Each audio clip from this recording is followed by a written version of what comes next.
bienvenue dans notre deuxième épisode de notre podcast Sharing Community, là où on se partage tout, là où on est une vraie famille, où on parle de cette transition vers la vie d'adulte. Et quand on dit vie d'adulte, on dit quoi?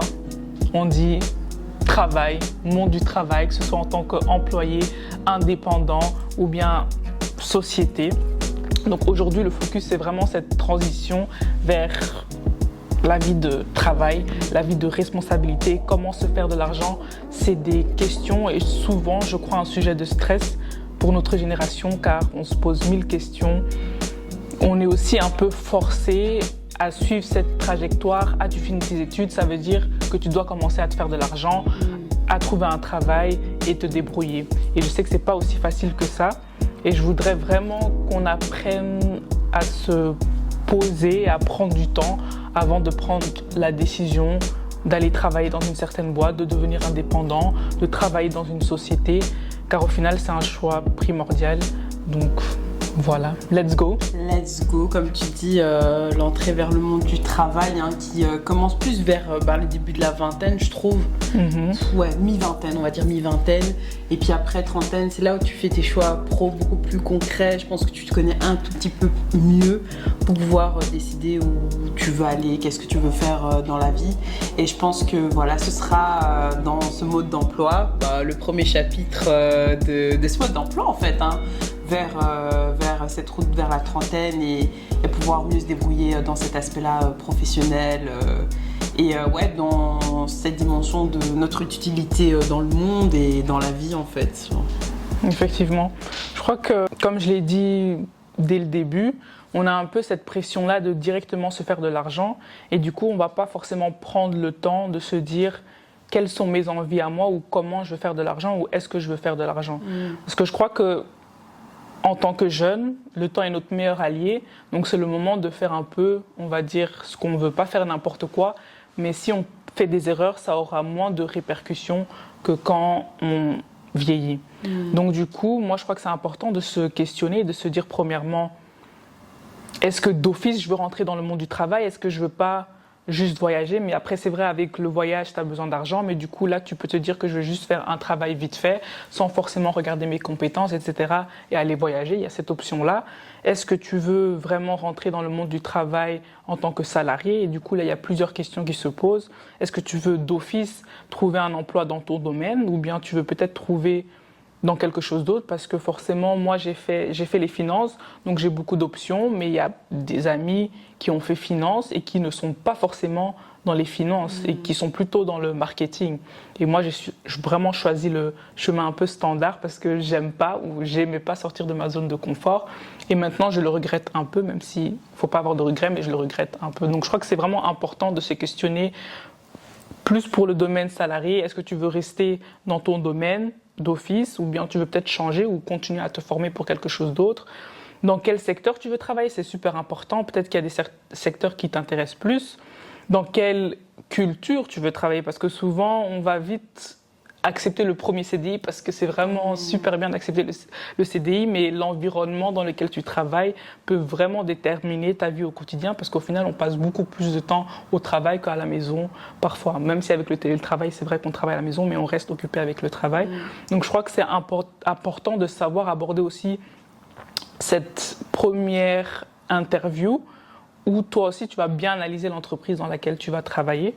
Après, il n'y a pas que la vie de salarié, il y a aussi ce côté un peu indépendant où tu peux te dire est-ce que je vais devenir indépendant? Et là, je crois qu'effectivement, il y a cette hype un peu qui est bien, je trouve, parce que ça motive les gens à faire leur propre business, et à donner une direction propre à leur business.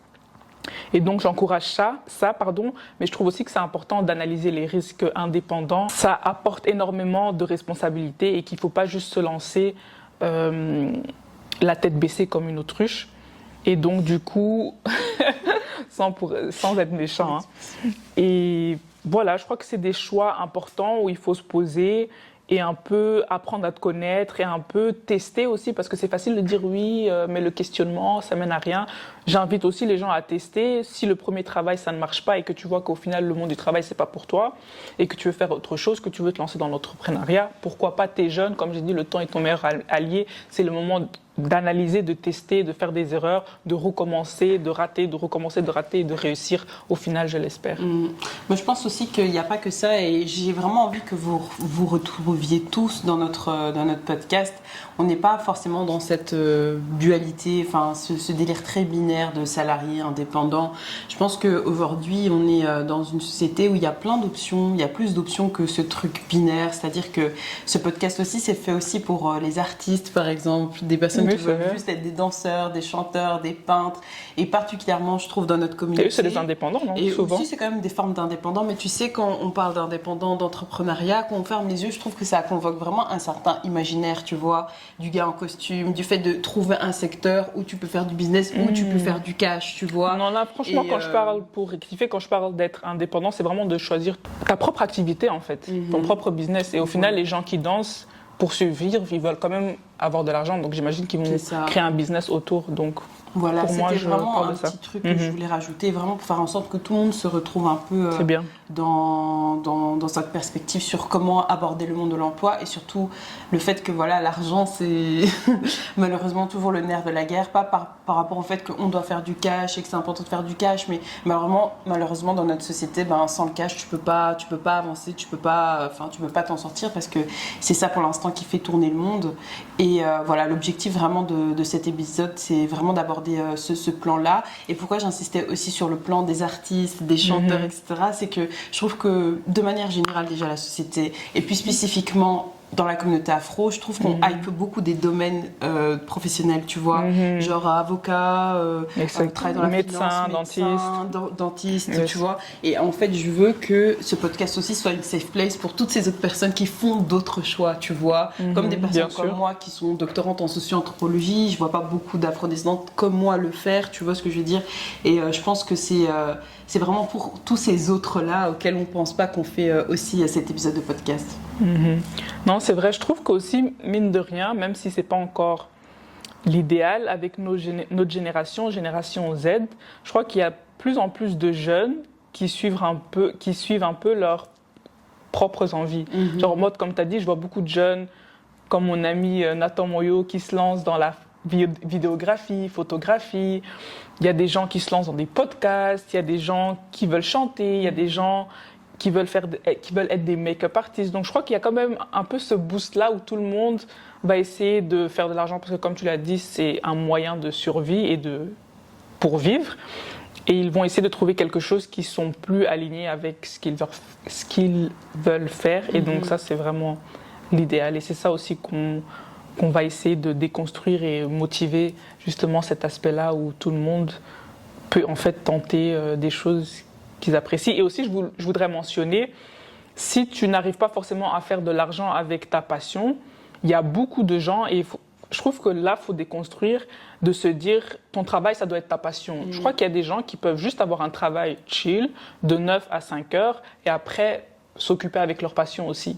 C'est aussi quel paradoxe, parce que du coup moi je trouve, en tout cas dans mon entourage, il y a plus de gens qui n'aiment pas leur travail plutôt que aimer leur travail, tu vois.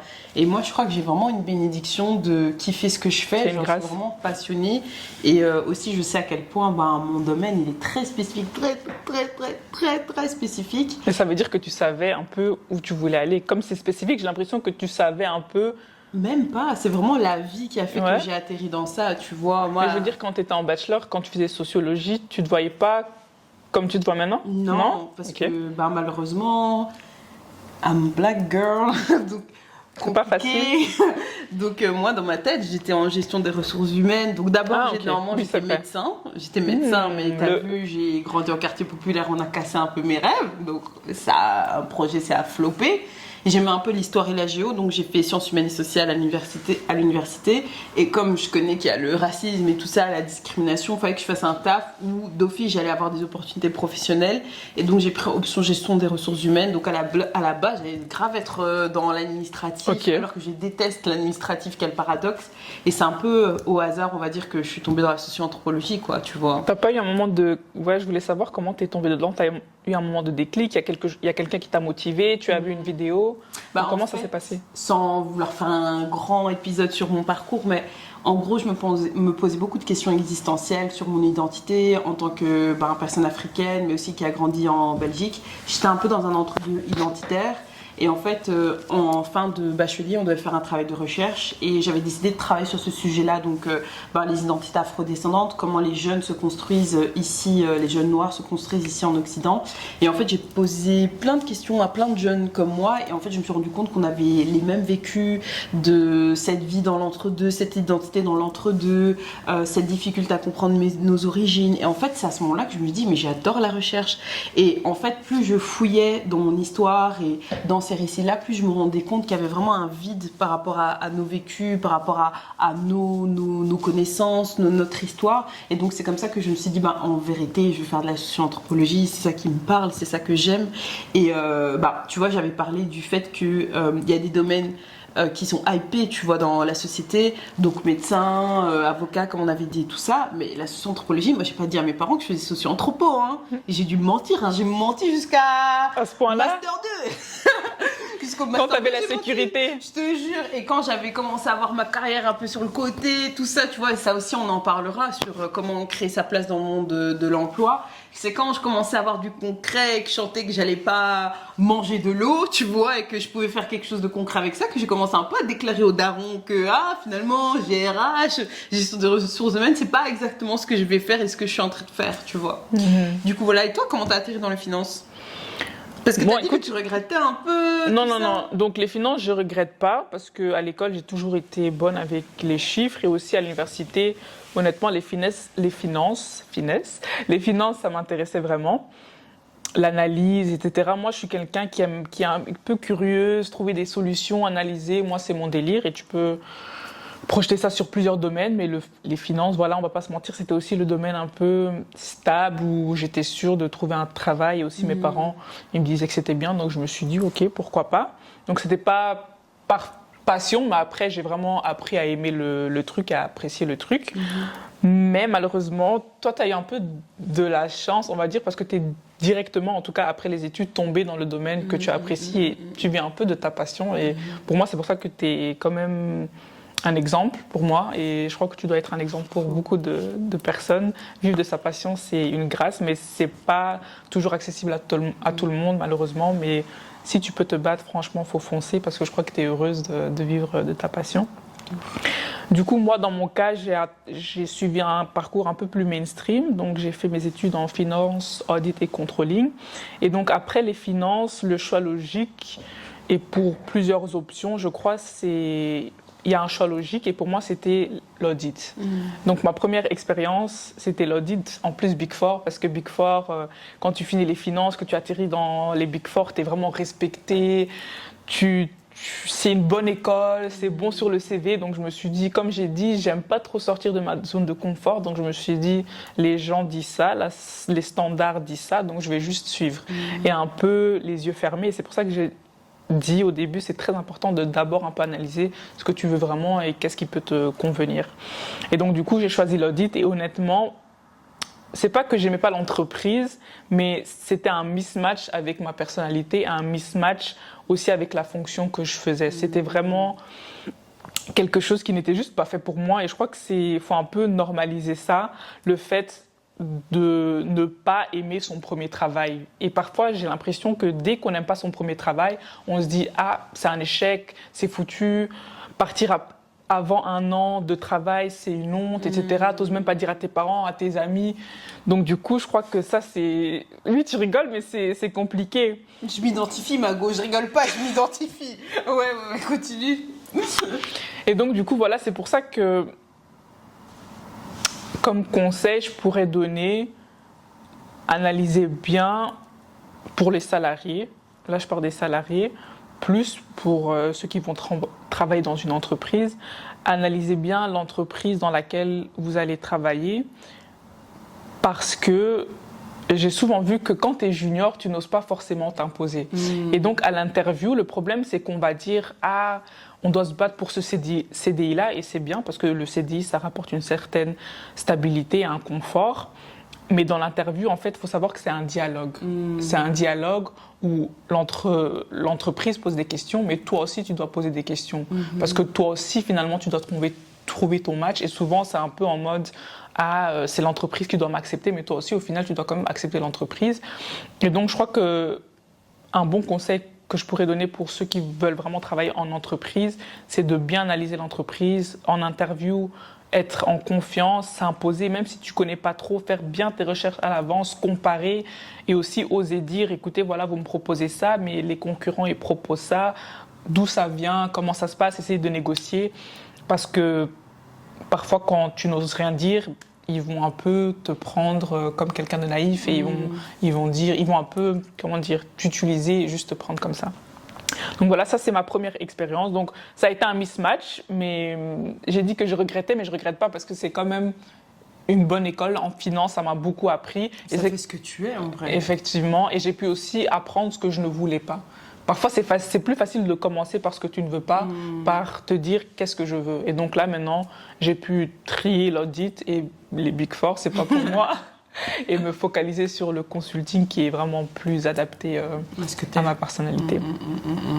Okay. Donc voilà. Je voulais aussi qu'on parle de cette différence entre employés et indépendants. Toi, tu as beaucoup d'amis indépendants, je crois. Ouais, quand même. Qui sont indépendants. Je crois qu'il faut faire une différence importante entre employés, indépendants et société. Comme on l'a dit déjà, il y a eu cette hype sur Instagram et aussi, je crois, dû au Corona. On a parlé dans le premier épisode, le Corona a créé beaucoup de sociétés parce qu'on n'avait pas le choix, on devait se débrouiller. Il y a beaucoup d'entreprises qui ont fait faillite et du coup, on devait trouver d'autres moyens de survie. Et je crois que là, il y a beaucoup eu cette tendance d'entreprendre et c'est devenu aussi plus accessible parce qu'il n'y avait plus d'outils en ligne, etc., pour être adapté à cette période-là. Mais du coup, je voulais quand même dire que ne pas être indépendant n'est pas aussi un échec. Si tu es indépendant et que tu as trouvé ta voie et que tu arrives à gérer, bravo, on est fiers de toi. Si tu es employé, sache que c'est vraiment aussi bien. Il faut savoir qu'être indépendant ne veut pas forcément dire être riche et être employé ne veut pas dire être pauvre. Parce que j'ai du mal avec le fait, et je ne dis pas ça parce que moi je ne suis pas indépendante, peut-être que je le serai d'ici plusieurs années, je ne sais pas. Mais je trouve ça dommage de se dire ou de parler avec quelqu'un qui est indépendant et la personne elle te dit « Ah toi t'es salarié ». Chaud. Genre en mode on te dénigre un peu alors que tu as travaillé dur pour ton master. Genre c'est nul alors que toi tu es là, tu fais des grandes analyses et tout pour des grandes entreprises, c'est aussi respectable. Et je voudrais juste qu'on mette un peu le même respect qu'on met pour l'indépendance, la même hype sur l'indépendance que sur les gens qui sont salariés. Et aussi souvent, on croit qu'être employé et indépendant en personne physique, c'est différent parce qu'il faut savoir, donc tu peux être employé, donc salarié, tu peux être indépendant en personne physique et tu peux être indépendant en société, être chef d'entreprise et te mettre en tant que salarié et te payer des salaires. Donc je crois que c'est important de savoir que côté imposition, en Belgique, il y a beaucoup de gens qui choisissent à être indépendants parce que voilà, ils peuvent faire ce qu'ils veulent, mais aussi parce que c'est intéressant de pouvoir déduire tes frais. En tant que salarié, les frais qui sont déduits, c'est l'entreprise qui gère tout. Or que quand tu es indépendant, tu peux en fait déduire tes frais de tes revenus professionnels et ce qui va faire que tu vas payer moins d'impôts. Mais attention, le taux d'imposition est c'est le même fonctionnement en tant qu'indépendant qu'employé. En fait, c'est l'imposition des revenus professionnels en tant que personne physique. Et si tu choisis d'avoir un statut indépendant en personne physique, tu vas avoir le même taux d'imposition qu'un salarié en personne physique. Et ça, c'est important. Et donc, les taux d'imposition, pour ne pas rentrer dans les détails, mais brièvement, c'est entre 25 et 50% en Belgique. C'est un système progressif. Et donc, du coup, il faut savoir que plus tu gagnes, plus tu payes de l'argent. C'est pour ça que les indépendants, c'est super sympa, parce qu'ils peuvent déduire des frais et donc du coup faire genre qu'ils gagnent moins. Et tu peux faire aussi des frais en allant au restaurant, en faisant des voyages. Donc en fait, tu peux utiliser cet argent-là non seulement pour toi, mais aussi pour déduire des impôts, ce qui est super intéressant. Pour les sociétés, si tu veux aussi te mettre en société, il faut savoir aussi, donc tu peux être en indépendant, personne physique comme je l'ai déjà dit, puis tu peux être en société et là, le taux d'imposition est plus avantageux. Pourquoi ? Parce que c'est 20% pour les petites entreprises, donc jusqu'à 100 000 euros si je ne me trompe pas. Et si on te considère comme une grande entreprise ou moyenne entreprise, tu auras la taxation de 25%. Et donc là, on voit vraiment que les impôts, l'imposition est moindre. C'est pour ça que beaucoup d'indépendants se mettent en société aussi. Mais il faut savoir qu'en société, est-ce que tu crois, je vais te poser une question, est-ce que tu crois que l'argent de la société, c'est ton argent? Non, c'est toi la spécialiste, hein. Moi, c'est ça de là, c'est toi la spécialiste, on ressent que... Mais genre ton ressenti. Mais en fait, moi, mon ressenti, c'est plus...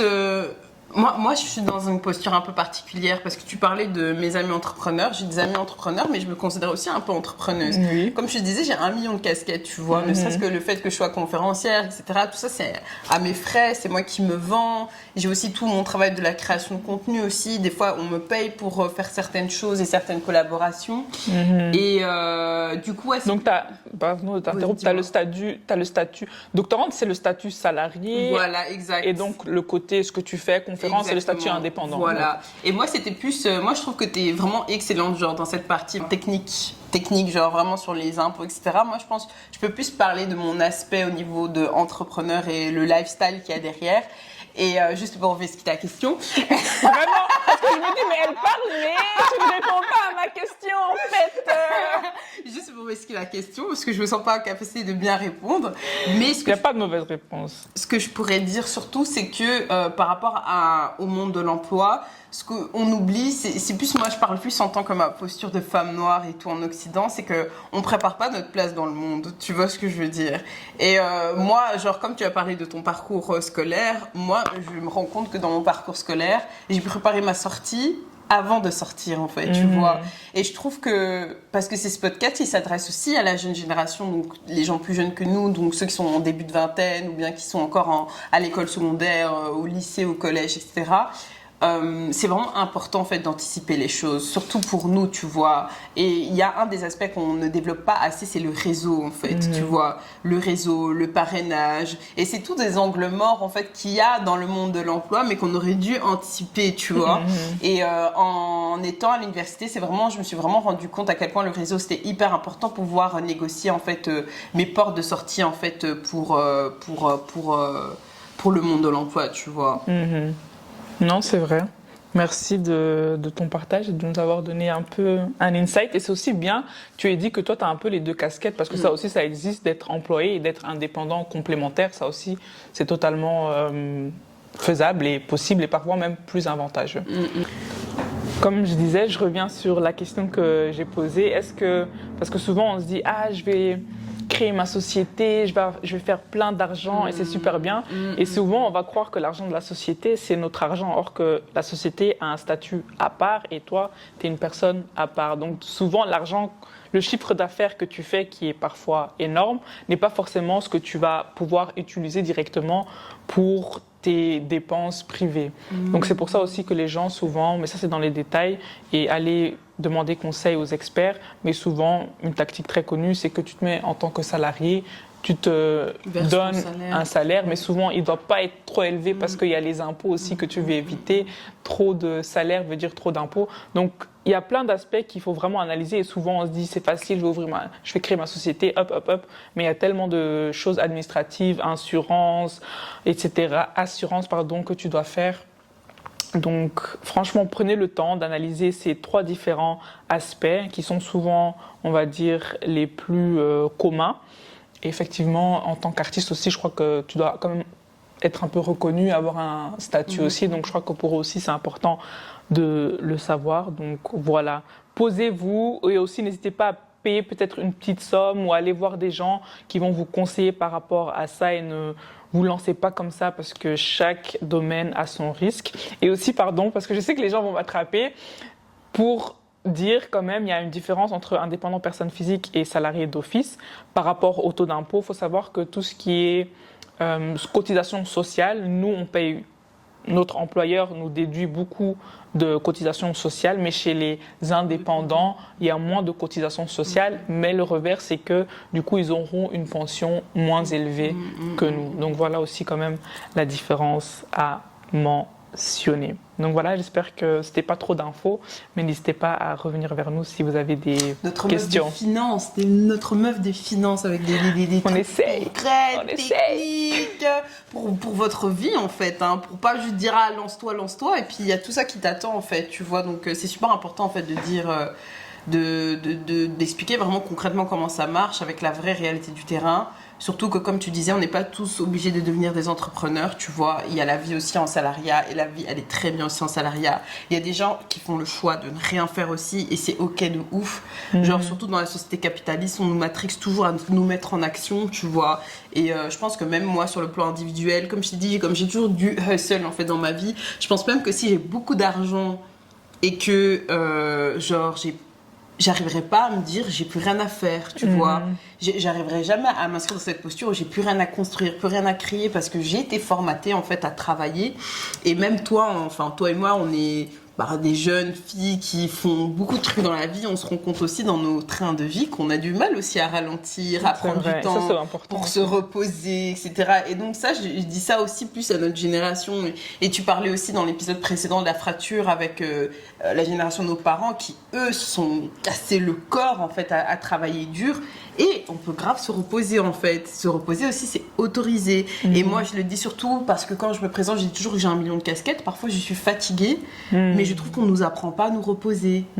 Parce que c'est, comme on l'a dit, c'est un peu une honte de se reposer. Qu'est-ce que tu fais? Pourquoi tu te reposes? Fais de l'argent, entreprends, business. Et on ne donne pas vraiment ce conseil-là de se dire, pour pouvoir continuer tout ce que tu fais là, il est primordial de penser à toi et de temps en temps, juste faire des choses qui ne sont pas reliées à l'argent, juste enjoy. Et on nous culpabilise de nous reposer. Je trouve que ça va encore plus loin, tu vois. Ne serait-ce que... Après, moi, tu sais, j'ai un grain contre les gens, là, des entrepreneurs. Tout cet univers d'entrepreneurs numériques, etc.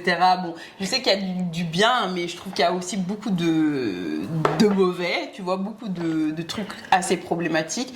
Et je trouve qu'il y a quand même de plus en plus de discours, en fait, où on criminalise le fait juste de se reposer, en fait, tu vois, de pas aussi décider de percer, en fait. Juste, j'ai pas forcément envie de percer, j'ai pas forcément envie de créer un business, j'ai juste envie d'être chill chez moi, tranquille, avec mon petit peut-être 2K ou tu vois, et de rester chez moi tranquille, tu vois. Et ces voix aussi, elles sont grave ok. Et ce qui m'a fait aussi plus prendre conscience de ça, c'est nos échanges où on se disait qu'on avait du mal à se reposer toutes les deux et que même là, on voulait mettre en place des choses pour mettre en place le fait qu'on doit se reposer. Et ça, je trouve ça c'est hyper grave. Tu vois ce que je veux dire? Le degré dans lequel, sur le fait à quel point on est matrixé, tu vois, par la société capitaliste. Et aussi, moi, genre, quand je te parle du fait d'avoir plusieurs casquettes, pardon, c'est pas que genre en mode ah ouais, genre, je veux me présenter au monde en termes d'une personne multipotentielle. C'est pas que ça. Je fais ça pour survivre. Je fais ça pour vivre parce qu'on est fatigué. Je suis fatiguée de la précarité. J'en ai marre, tu vois. C'est vrai. Et j'en ai marre. Et aussi, j'admets maintenant, en tant que fille, comme je disais, qui a grandi dans un quartier populaire, qui a manqué vachement de moyens, que je suis vraiment une transfuge de classe. Genre, j'ai vraiment changé de classe sociale, tu vois. Et je le vois, je suis pas riche, je roule pas sur l'or, tu vois. Mais je vois très bien qu'il y a eu vraiment un écart entre comment j'ai grandi adolescente et ma vie de maintenant. Et que... voilà, j'ai toujours été dans cette posture où j'ai toujours voulu convoiter de l'argent, beaucoup d'argent, etc. Mais que c'est grave ok, en fait, le lifestyle que j'ai et que je dois déjà me féliciter de là où j'en suis, en fait. La reconnaissance de ce que tu as déjà, c'est super important. Donc, apprendre à se connaître et accepter de se reposer et juste se féliciter de déjà là où on en est, tu vois. Vraiment, franchement, vraiment. Car je crois que pour beaucoup de cas, pour tout ce qu'on a fait, juste réussir. En fait, déjà, il faut commencer par là. Juste réussir les études. Et là, je parle aussi même des secondaires. Et même les gens qui n'ont pas fini les secondaires, c'est pas grave. Mais juste pour les gens qui ont réussi leurs études, que ce soit universitaire ou secondaire, soyez en fait déjà contents d'avoir un diplôme. Juste ça, en fait, c'est déjà une grâce. Et parfois, on va même oublier qu'on a ce diplôme-là, mais pour ça aussi, on a dû travailler. Ça aussi, c'était du travail. Et je crois que, comme tu as dit, la société nous met un peu... Je sais pas si on dit ça en français, mais... dans une roue à hamster où l'hamster il fait que courir et on voit pas de fin, où c'est un cercle vicieux en fait. Et je crois que parfois c'est pour ça que tu dois mettre stop et vraiment malheureusement c'est un peu dans le monde où on vit, se mettre des trucs en place pour vraiment se reposer. Et justement, j'ai une question pour toi. Est-ce que tu trouves qu'aujourd'hui, en 2025, pour notre génération, c'est obligé d'avoir un diplôme pour réussir maintenant, tu vois? Même quand je dis la notion de réussite, je sais que c'est aussi très abstrait, mais pour réussir juste à s'en sortir dans la vie, tu vois? Est-ce qu'aujourd'hui, tu trouves que c'est impératif d'avoir un diplôme? Est-ce que c'est une pression que tu mettrais sur tes enfants, tu vois? Ou t'accepterais qu'ils en ont pas, en fait, tu vois, qui choisissent cette voie de faire une voie artistique ou dessin, ou tu vois, des trucs comme ça que dans notre génération, je pense qu'on n'aurait pas été très à l'aise vu nos parents et comment ils réfléchissaient, c'est ça que j'allais tu dire. vois. Je crois que pour moi, avoir un diplôme n'est pas la définition du succès parce qu'il y a beaucoup de personnes qui sont diplômées, mais qui malheureusement ne réussissent pas forcément aussi bien que des gens qui ne sont pas diplômés. Et moi, je l'ai vu très vite. Par contre, je trouve qu'en Belgique, en tout cas, en Europe, le diplôme, c'est quand même une certaine sécurité, une certaine stabilité. Et je crois que c'est pour ça que nos parents nous ont mis la pression, parce que eux, ils ont vu que pour rentrer dans ce système-là de travail, il faut avoir une preuve plus en tant qu'immigré de montrer tes compétences, une preuve papier d'une institution que eux ont créée. Donc tu es obligé un peu de le faire pour une stabilité, mais je crois que maintenant avec la globalisation, Instagram, TikTok. Vous voulez un TikTok? On va faire une pub ici. Non, TikTok. En fait, il y a tellement de choses qui ont changé, tellement de choses qui vont vite, la technologie, que en fait, pour moi, avoir un diplôme et aussi l'ouverture d'esprit par rapport au monde, qu'il ne faut plus avoir un diplôme. Et je l'ai vu très vite. Et malgré ça, j'ai quand même fait mon diplôme pour mes parents et pour moi-même. J'ai travaillé dans une pizzeria à l'époque en tant que job étudiante. On était déjà dans le hustle, nous aussi. Et le gars, il m'avait dit, écoute, moi, j'ai même pas fini mes secondaires, mais pourtant, il était gérant d'une pizzeria. Et il gagnait. Et je vous dis, les pizzerias, il n'y a pas beaucoup de dépenses et il y a beaucoup de bénéfices qui rentrent. Wow. Okay. Donc, juste pour dire que le diplôme, c'est bien pour une certaine sécurité, mais je ne crois pas que c'est la source de cette réussite ou de la richesse. Mais en parlant de diplôme, je trouve qu'il y a un diplôme dont on ne parle jamais, c'est le diplôme de la vie. Waouh! Non, attends. Ouais, mais je sais que ça va être philosophique. Mais c'est pas pour faire que la philosophie, mais je veux dire qu'on nous parle, comme tu dis, on nous prépare beaucoup à, ok, dès qu'on est en primaire, comme je disais, tu veux faire quoi dans la vie, etc. Mais on nous apprend pas à avoir le diplôme vraiment de la vie, c'est-à-dire se connaître soi, savoir qui on est, notre personnalité, ce qu'on veut, apprendre à dire non, apprendre à sortir de sa zone de confort, etc. Tu vois. Et je trouve que les personnes qui n'ont pas de diplôme académique ou secondaire, souvent ils me parlent de ce fameux diplôme de la vie, tu vois, et je trouve que ça fait vraiment partie d'un des apprentissages auxquels on devrait former en fait les personnes, en fait, tu vois. Vraiment. Et ce diplôme de la vie, je le vois plus, comme je disais, se découvrir intérieurement, mais c'est aussi plein de trucs que, comme tu dis, les institutions ne nous aident pas à réaliser, tu vois, avoir son premier appartement. Moi, personnellement, j'ai grandi en Côte, tu vois, et la vie d'adulte a commencé quand j'ai commencé à devoir me débrouiller sans mes parents, commencer à apprendre à faire une lessive, les premiers achats. Est-ce que la vie d'adulte, elle commence pas quand tu commences à acheter des trucs et tu te rends compte à quel point c'est cher? Genre la lessive, à quel point c'est cher, l'huile d'olive, à quel point c'est cher. Qu'est-ce qui est cher encore qu'on achète dehors? Comme j'ai dit, ma poubelle.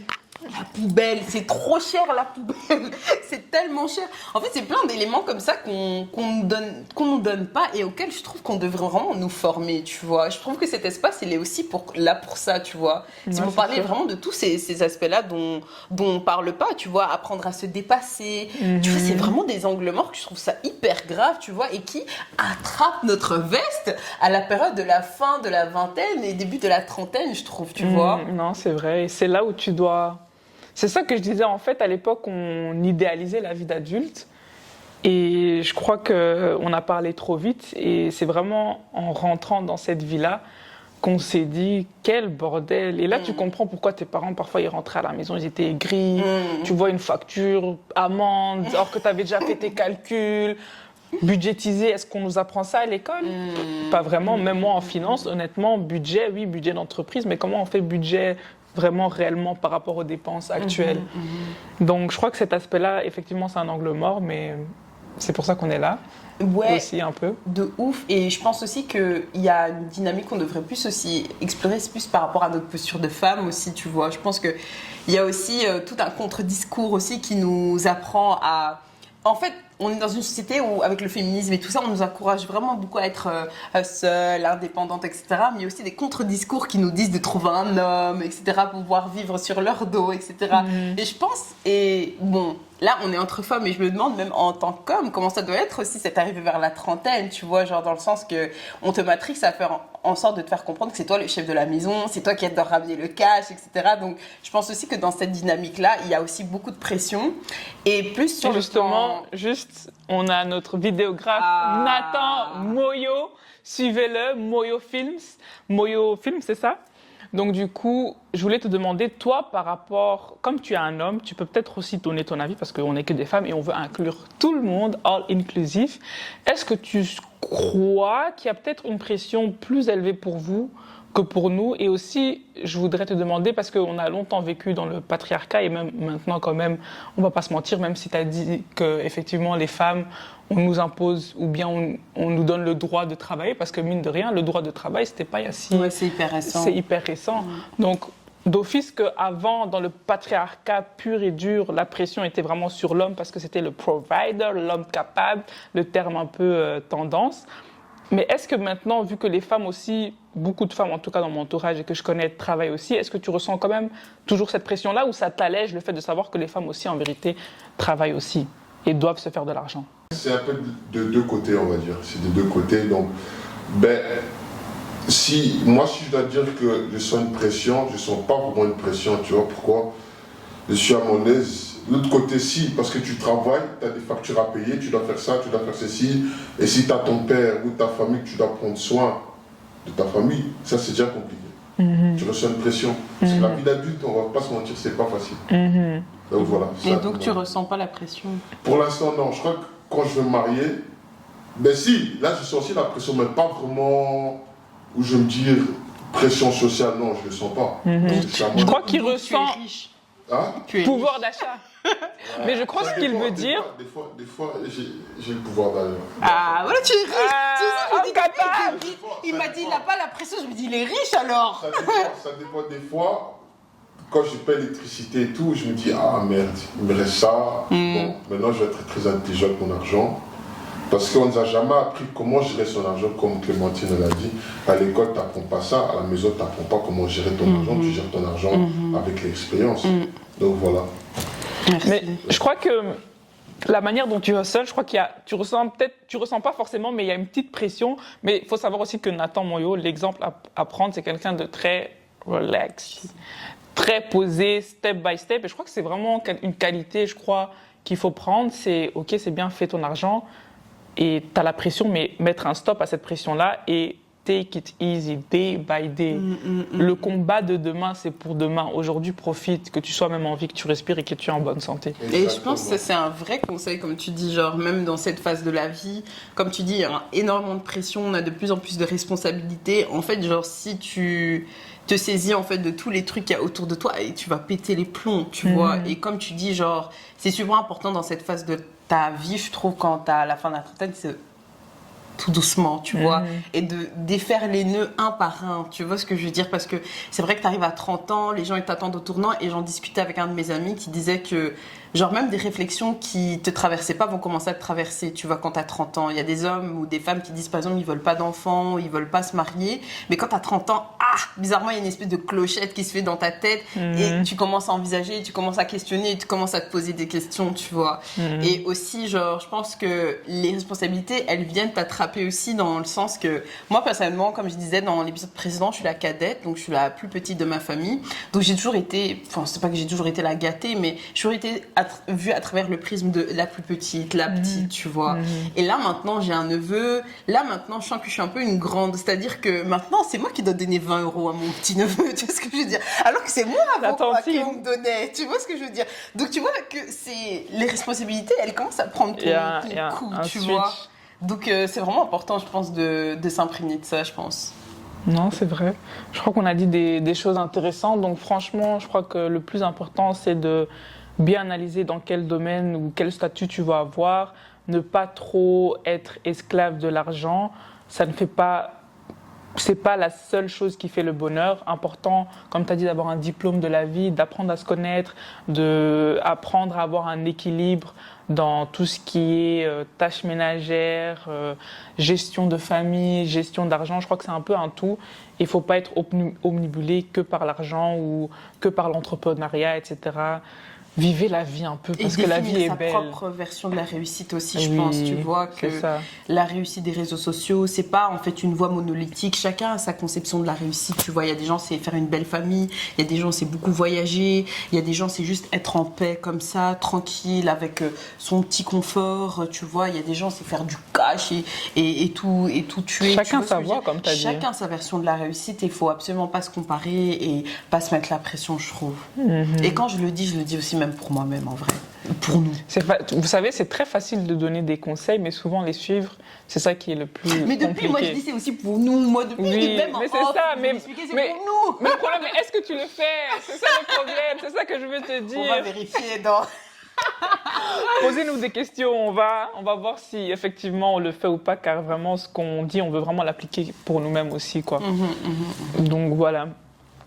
Je voulais aussi un peu clôturer avec des choses un peu moins fun. Mais tout ce qui est administratif, je crois qu'effectivement, il y a eu un peu un manque de connaissances. Donc, tout ce qui est syndicat, c'est super important, je crois, de savoir que pour les salariés, là, c'est un peu plus pour les salariés, il faut savoir que le RH, c'est le meilleur ami de l'entreprise, même si tu crois que le RH, c'est ton allié, il faut savoir que le RH va toujours plus protéger l'entreprise que te protéger toi. Donc, c'est important de vraiment avoir un syndicat. Donc, si vous ne l'avez pas, surtout quand tu commences, tu ne penses pas directement à ça parce que ce n'est pas quelque chose dont on te parle. Ce n'est pas obligatoire non plus.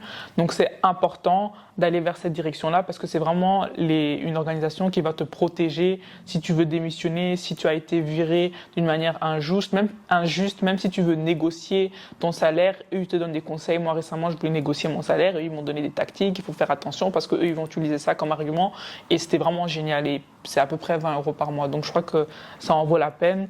Tout ce qui est mutualité, franchement, ça, normalement, tu es quand même obligé en Belgique, mais parfois, on ne le fait pas forcément. Toi, tu as une mutualité quand même. Hein? Oui, j'ai une mutuelle. Donc, c'est important aussi à avoir. Il faut aussi, je crois, rechercher les détails parce que mutualité, ça ne couvre pas tout. Et je crois que parfois, on va faire un soin dentaire et on se croit, la mutuelle va payer, mais tu vas quand même devoir débourser. Donc, je crois que s'informer aussi tout ce qui est les aspects administratifs, c'est super important. Donc, tout ce qui est syndicat, mutualité, aussi apprendre à démissionner. On nous parle souvent comment être embauché, mais comment démissionner. Moi, ma première démission, je me suis dit, qu'est-ce que je dois faire? Comment je dois faire une lettre? Comment je dois commencer par quoi? Qu'est-ce que je dois dire? Est-ce que je l'envoie par poste? Est-ce que d'abord j'envoie un mail au RH? Donc, franchement, informez-vous. Et démissionner, franchement, ce n'est pas une honte. Honnêtement, au jour d'aujourd'hui, démissionner quand tu ne te sens pas bien quelque part ou bien quand tu vois que ta santé mentale est affectée ou bien quand tu vois que ton potentiel ne peut pas évoluer ou se développer dans l'entreprise ou dans le business où tu es, c'est aussi super important. Et aussi, quand tu es entrepreneur, si tu te dis qu'au final, l'entrepreneuriat ou bien le business, c'est pas fait pour toi, c'est pas grave. Tu laisses tomber, tu recommences un autre business, ou bien tu te mets en tant qu'employé, ou bien tu vas voyager. Donc vraiment, avoir cette ouverture-là et surtout cette connaissance, savoir qu'il y a plusieurs options et plusieurs aspects à prendre en compte. Franchement, je dirais pas mieux. Hein. Comme tu dis, plein d'options, plein d'opportunités. Si l'argent est là, voyager et tu vois, envisager d'autres options aussi à l'étranger. Je trouve qu'on n'est pas obligé aussi d'être ancré ici. Et je pense qu'un des aspects que tu as parlé qui est super important, comme tu dis, c'est que si tu as envie de démissionner, franchement, il faut démissionner. Comme tu dis, c'est pas la honte. C'est un peu tabou, hein, non? C'est tabou à fond. Et c'est pour ça que je pense que j'insiste un peu dessus. Parce que moi-même, j'ai déjà démissionné. Et c'est vrai? Tu m'as pas dit? Je te jure, j'ai démissionné, meuf. Comme on parlait de nos parcours, etc. Je t'avais dit, j'avais seul pour créer ma place dans le monde et tout. Malheureusement, quand je suis sortie de l'université, je vivais de petits boulots en petits boulots de chercheuse. Et puis à un moment donné, j'avais besoin de manger, tu vois, parce que mes mini-contrats s'arrêtaient, tu vois. Et là, je suis rentrée dans un travail que je détestais. C'était dans le monde associatif, c'était vraiment le truc horrible. Mais le truc, c'est quoi? C'est que j'avais les chèques repas, j'avais le fameux salaire, tu vois, j'avais vraiment le fameux CDI, tu vois. Mais c'était horrible, je détestais. Et chaque fois que je rentrais chez moi, je pleurais, tu vois. Je pleurais. Et il y en a beaucoup jamais comme ça, hein. la gare de Marchienne au Pont, je déteste cette gare. Parce que c'est là où j'ai pris la décision de démissionner. Et à ce moment-là, j'ai pleuré en me disant, mais vas-y Marie, t'as un punaise de diplôme. À quoi te sert ton diplôme si c'est pour être vraiment dans un taf que t'aimes pas? En plus, je sentais que c'était en dessous de mes compétences. Et à ce moment-là, il fallait vraiment trouver la force juste de se dire, je me casse en fait, tu vois. Et en fait, il y avait cette peur, je pense, de démissionner. De profiter de l'aide sociale alors que c'est fait pour nous littéralement, tu vois ce que je veux dire. Et je pense qu'il y a plein de gens dans ce cas de figure qui ont un peu peur en fait de se dire je vais rien faire et donc tu vas être au chômage, comme ce truc de se dire je dois toujours faire quelque chose, je dois toujours être inscrit dans le mouvement. Mais non, en fait à un moment donné quand tu échoues et que tu échoues à trouver un emploi qui te convient et que tu prends un moment de pause juste pour te retrouver, c'est ok de fou en fait. L'aide sociale est aussi faite pour ça, pour cette phase là de transition. Et c'est ok de ouf de l'utiliser et on devrait pas se culpabiliser de le faire. Et surtout, je pense qu'on devrait vraiment parler ouvertement de ses échecs. Tu vois, quand je te disais que moi, je trouve que mon compte Insta, c'est vraiment un nid à inspiration, effectivement, mais un nid aussi à complexe parce que tu vois, tu montres que les aspects, les réussites. Mais moi, comme je disais, j'ai démissionné, j'ai vécu de petit boulot en petit boulot. J'ai dû vraiment faire, j'ai fait des conférences, mais j'ai fait des conférences gratuites. J'ai fait des conférences dans des trucs pas très, très prestigieux. J'ai fait des conférences où il y avait 10 personnes. Tu vois, j'ai vraiment...